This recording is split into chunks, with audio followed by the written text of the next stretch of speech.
2024년 12월 3일 윤석열 전 대통령의 계엄령은 약 6시간 후에 해제되었고 하루도 채 안되는 기간이지만 정치적으로 매우 큰 파장을 일으켰습니다. 그 자신이 탄핵되는 결정적인 원인이 되었고 많은 관련자들이 현재도 법적 절차를 밟는 중입니다. 비록 1년도 더 된 일이지만 여전히 거론되는 사건이고 종종 상황을 왜곡해서 아는 사람들이 있어서 이런 상황에 대한 저의 생각을 공유하고자 이렇게 영상을 만들게 되었습니다. 우선 계엄이 무엇인지 짚고 시작해야 될 것 같습니다. 계엄은 전쟁 등 긴급한 상황에서 한시적으로 대통령이 다른 기관에 권한을 행사할 수 있도록 하는 권리입니다. 민주주의가 발전함에 따라 우리는 개인이 너무 큰 권한을 갖지 않도록 몇몇 분야들에 대해서 권력을 나누었습니다. 삼권 분립 체제처럼 혹은 특정 개인이 결정하는 것이 아니라 다양한 분야의 사람들이 회의하고 투표해서 결정하도록 만든 선거 체제처럼 말입니다. 이렇게 원래대로라면 사회 공동체 전체가 충분히 논의하고 숙고해서 사회 현안을 다루는 게 이상적이겠지만 급하게 처리하지 않으면 큰 피해를 입는 경우들이 있죠. 대표적으로 전쟁이 이런 상황에 해당될 것 같습니다. 특정 지역에서 빠르게 자국민을 대피시켜야 하거나 전선에서 물자를 급하게 공급하기 위해 통행을 통제해야 하는 상황에서는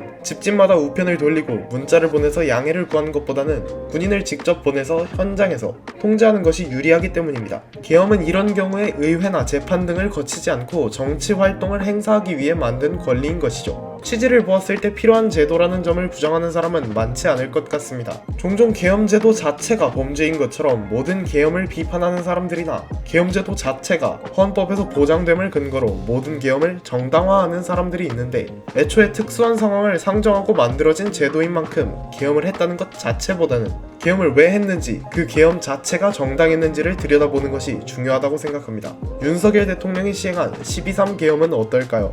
12.3 계엄은 12월 3일 22시에 반국가 세력을 척결하고 자유대한민국을 수호하겠다는 표명과 함께 윤석열 대통령에 의해 선포되었으며 윤석열 본인이 읽은 포고령에는 다음과 같은 사항들이 표기되었습니다. 총 6개의 조항으로 이루어져 있지만 의미가 겹치는 부분도 많아서 크게 3가지 조항으로 재구성해서 다루어 보겠습니다. 첫째로 본인이 주도하지 않는 정치 집단에 대해 활동을 금지한다는 조항입니다. 앞서 말했다시피 올바른 정치를 위해 사회가 택한 중요한 방식들 중 하나는 권력을 나누고 서로를 견제하도록 하는 것입니다. 우리가 정당들을 나누고 집회나 시위를 보장하는 것도 이런 장치들로서 견제가 이루어지게 하기 위함입니다. 그런데 국회 및 정당 등 다른 집단들에 대해 정치 활동을 금한다는 조항은 이런 견제 장치를 크게 와해시키는 효과가 있습니다. 정치 활동을 금한다고 해서 다른 견제 수단이 하나도 없는지는 모르겠습니다만 정치 활동을 금하면 견제할 수 있는 강도가 급격히 낮아지겠죠. 아무리 뛰어나고 완벽한 지도자라 할지라도 이런 독재는 위험한 생각이고 저는 그 어떤 사람이 하더라도 이해 회의적입니다.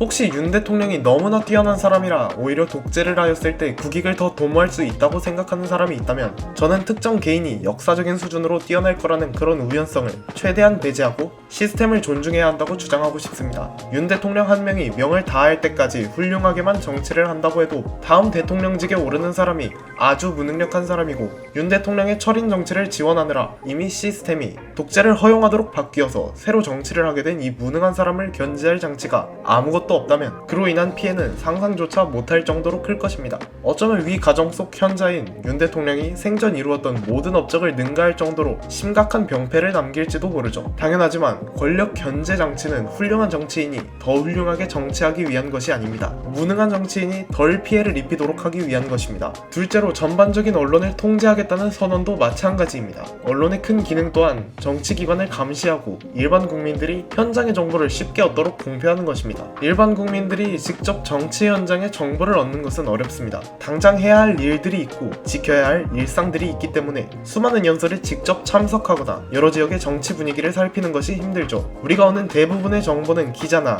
기자의 역할을 수행하는 사람이 직접 현장에서 얻거나 가공한 데이터입니다. 연설에 참여한 기자가 녹화한 영상이나 요약한 기사를 볼 수도 있고 정치 현황을 해설할 만한 사람을 초청해서 이슈를 해설하는 프로그램을 구성할 수도 있습니다. 이런 시스템이 구축되어 있기 때문에 우리가 편하게 핸드폰, TV, 신문을 통해 나라 돌아가는 일을 접할 수 있는 것이죠. 절대 다수의 사람들이 오직 언론을 통해서만 정치를 접한다는 말은 언론을 통제할 수 있으면 절대 다수의 생각에 간섭할 수 있다는 말이기도 합니다. 심하면 지도자의 부패나 악영향을 은폐할 수도 있겠죠. 특정 정치인에 대해 좋은 말만 기사화할 수 있다면, 즉 우리가 특정 정치인에 대해 좋은 말만 접할 수 있다면 당연히 우리는 그 사람을 좋아할 수밖에 없습니다. 이런 이유로 언론 통제는 독재 정권의 중요한 목표가 됩니다. 통제에 벗어난 소통을 막기 위해 인터넷을 막은 사회도 있을 정도죠. 첫째 조항에서 다루었기 때문에 독재에 대한 위험성을 또 다루지는 않고 언론의 특성에 대해서 이 정도만 짚어보고 넘어가 보겠습니다. 세 번째는 전공의 관련 조항입니다. 이는 제가 12.3 계엄에 대해 부정적인 시선을 가지게 한 결정적인 조항이고, 저는 이 조항이 계엄을 비판할 때 가장 강력한 근거로 작용할 수 있겠다고 생각합니다. 전공의를 비롯한 파업 의료인들이 현장에 복귀하지 않으면 처벌하겠다는 이 조항은 본인의 권한을 지키는 방향으로 작용하는 다른 조항들과 비교해서 좀 특이하게 느껴집니다. 공기관도 아니고 전공이라는 사집단, 일반 시민들이 법의 테두리 안에서 파업과 시위로 자기 주장을 표현하는 것이 전혀 문제라고 생각되지도 않고, 시급한 사안에 대해서만 사용해야 하는 계엄 권한을 이런 데에 사용했다는 것도 의아합니다.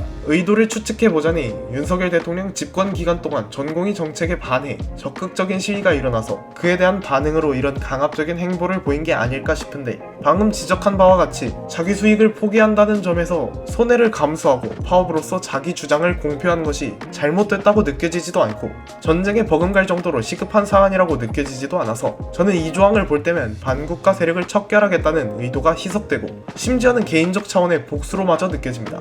독재 위험이 충분한 조항들과 계엄 사유로 그 당위가 의심스러운 조항, 위와 같은 이유로 저는 윤석열 대통령의 12.3 계엄이 옳지 못한 계엄이라고 생각하고 있습니다. 그런데 이런 계엄의 회의적인 저의 생각에 비해 계엄을 옹호하고 윤석열 대통령의 지지를 표명하는 사람들이 많습니다. 윤어게인 혹은 계몽령이라는 다소 우호적인 키워드를 내걸고 운동하는 사람들도 있습니다. 이유가 뭘까요? 저는 이들이 정말 윤석열 대통령과 계엄을 지지하는 것이라고 생각하지 않습니다. 일부는 그럴 수도 있겠지만 대부분은 민주당의 집권을 저지하고자 혹은 무조건적으로 국민의힘을 지지하기 위해 생각과 다른 주장이더라도 일단 내세우고 보는 것이라고 생각합니다. 저는 이런 태도가 잘못되었다고 생각하며, 이는 사회가 소모적인 활동을 하도록 부추기는 관습이라고 생각합니다. 당장 오직 특정 당이 싫은 마음에 반대당에 힘을 싣는 것을 긍정한다면 자기가 싫어하는 당 또한 오직 견제만을 위해 잘못된 입장을 준수할 수 있겠죠. 아무리 다른 당이고 다른 사람이라고 해도 모든 사안에 대해 서로 반대되는 입장을 가질 필요는 없습니다. 또한 사람은 충분히 실수를 할 수도 있기 때문에 타당한 비판을 받는다면 인정하고 수정해야 합니다. 팀을 나누어서 대립하듯 내 그룹의 모든 의견은 무조건 지지하고 상대 그룹의 모든 의견은 무조건 비난한다면 정말 먼 길을 돌아가야 합니다.